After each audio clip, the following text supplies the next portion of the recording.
Sometimes a brand can become so successful that it becomes synonymous with the product itself.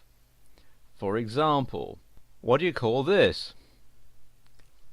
Well, in the UK, most British people would refer to it as a Hoover, even if it isn't actually made by Hoover. In fact, this particular drawing here looks suspiciously like an Electrolux vacuum cleaner, but a lot of people would actually call it a Hoover, and that's because when vacuum cleaners were first introduced, the most popular brand was a Hoover.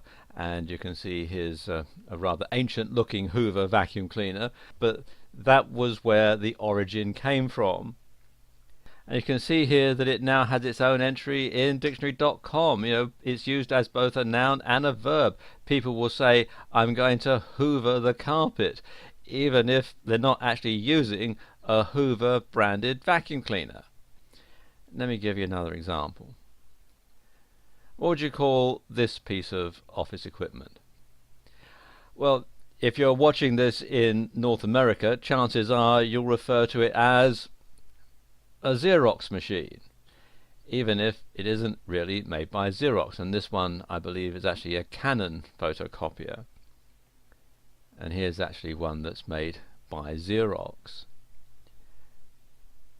And once again, it also has now its own entry into the dictionary, Xerox. It can be used as a trademark, and it's a brand name for a photocopier machine.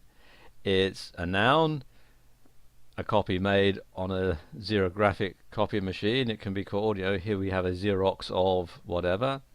And just like with Hoover, it can also be used as a verb. I'm just going to Xerox this document for you. And a more modern example from the online world is, well, this one. What do you do when you want to look something up online? Chances are you Google it. And again, of course, Google now has its own dictionary entry as well. Google has become both a noun for trademark and a verb. Like it says here, we Googled the new applicant to check her background. And it can also be used as a verb with an object as well. We can Google something for you. So Google has now become synonymous with doing a search for something on the internet. And all this can be a double-edged sword. On the plus side, your brand has become so embedded in public consciousness that it's what people think of when they look for your product type. You have now got to the forefront of their memory, so when somebody wants to look up something on the internet, for example, the first thing they're going to do is they're going to go to Google and look it up.